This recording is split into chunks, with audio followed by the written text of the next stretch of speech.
Confidence is misunderstood. Many people believe that true confidence means never doubting your decisions and always being sure of yourself and your actions. However, real confidence is not about perfection or unwavering certainty. Instead, it's about staying true to yourself, making thoughtful decisions, and trusting that no matter what, you're going to be okay, and owning what you say and do, whether it's good or bad. And allow yourself to grow through every experience that you have. It's a journey, not a destination, and it involves embracing authenticity, setting boundaries, learning from failure, and practicing self-love. So hi, my name is Jeanette. Welcome back to my channel, or hello if you're new. Today, we are going to talk about the truth behind confidence. So if that's something that you're interested, make sure to watch till the end. So, understanding true confidence. When I think about confidence, I do not picture the loudest person in the room or the individual who seems to have it all together. No, instead, I admire those who live authentically, openly make mistakes, and continue to show up as themselves every single day, no matter what. So one of the most effective ways to build confidence is through setting boundaries. Staying true to yourself often means drawing lines when needed and not allowing anyone to cross them. It involves recognizing your needs and honoring them, even if it makes other people uncomfortable. Boundaries are not just about keeping negativity out, but preserving the positivity from within. And you don't have to get angry to set a boundary or prove your point.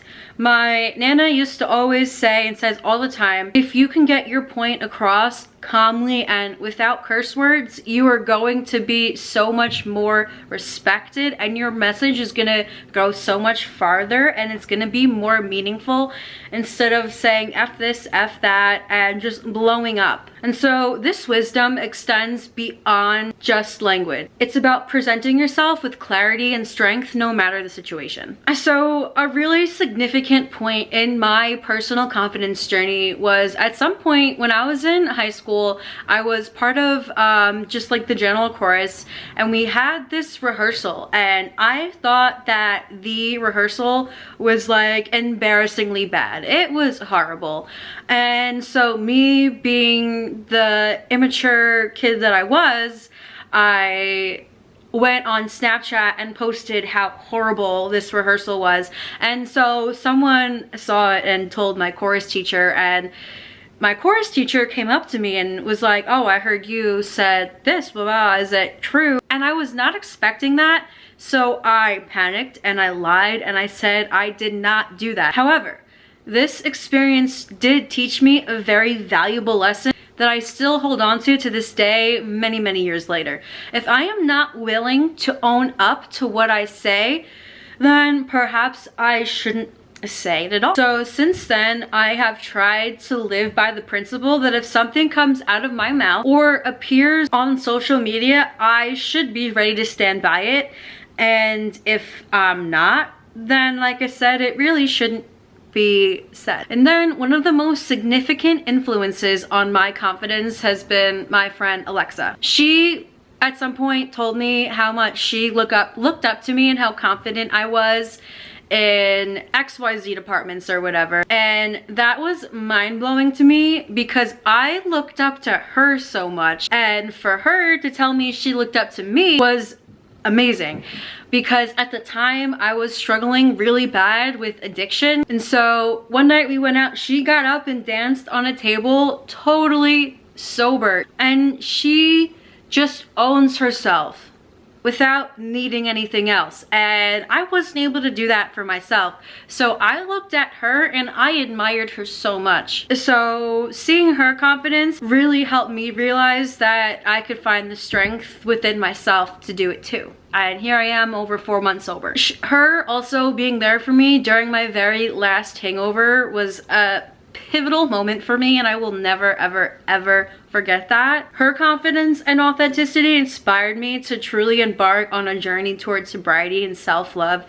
She demonstrated to me that confidence comes from within. It does not need to be fueled by external factors or substances. And I want to be honest with you, confidence isn't something I feel every single day. Living with borderline personality disorder means that my emotions can be so intense and ever changing, and there are days where I feel unstoppable and confident and on top of the world. But then there are also days where my confidence feels so non-existent and I literally don't want to do anything but dissociate for an entire day. And I think this is something that's really important for me to share today, because the truth is, confidence isn't about always feeling great, but about showing up for yourself even when you don't feel great. On my low days where my inner critic is the loudest, I focus on small but meaningful actions. I practice self-compassion. I talk to myself like I am my younger self, or as if I am one of my own friends. I remind myself that it is okay to not have it all together and to have bad days. Confidence doesn't mean never feeling insecure. It means allowing those feelings to pass without letting them define who I am as a person. When I'm struggling, I like to use some grounding techniques like journaling or meditating, or even just stepping outside to reconnect with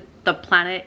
This will kind of just help me find my center again and then go on from there. And sometimes being confident on a hard day really just means putting one foot in front of the other and getting through the day. And if that's the case, you need to give yourself a round of applause for getting through it. So if you're also struggling with days where your confidence feels so far away, I really want you to know that it is okay and you're not alone. You don't have to force confidence in every moment of your life. What matters is just being kind to yourself during those moments and knowing that your worth isn't tied to how confident you feel. Confidence is a practice, and it is perfectly human to have days where practicing it feels harder than others. So now I want to talk about the power of surrounding yourself with the right people. A crucial lesson that I learned on my journey is that the people you surround yourself with has a crucial impact on your confidence level. When you are around confident, positive,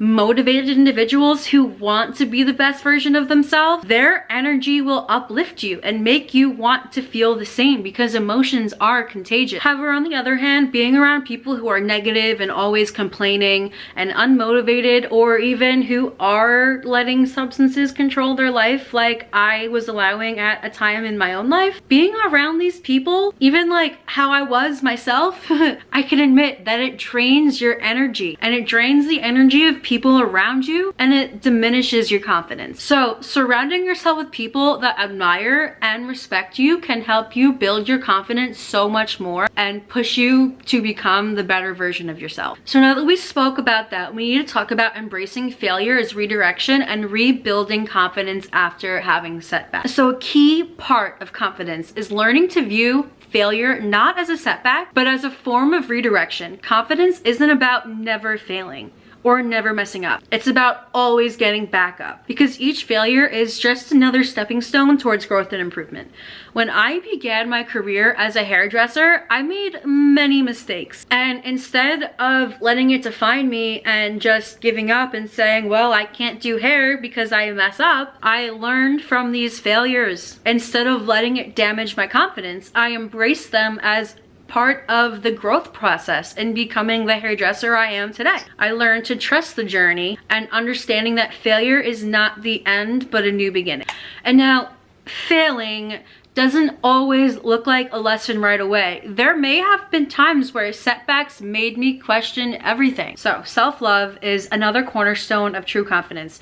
When I started my sobriety journey, I gained newfound mental clarity that I didn't even think possible to have. I found where I used to react impulsively, I now respond with calmness. And this little shift has greatly improved my life, and it has greatly improved my confidence, because it has also enhanced the impact of my words. When you truly love yourself, your confidence becomes unshakable, because you no longer rely on external validation to make you feel good about yourself, because you are confident that you can do whatever you set your mind to. You develop an inner trust that forms the foundation of lasting confidence. So I want you to comment down below what was the most helpful thing you learned in this video. And remember that confidence is a lifelong journey, not a fixed state of being. It's not about always knowing what to do, rather than trusting yourself to handle whatever comes your way. Building true confidence involves setting boundaries,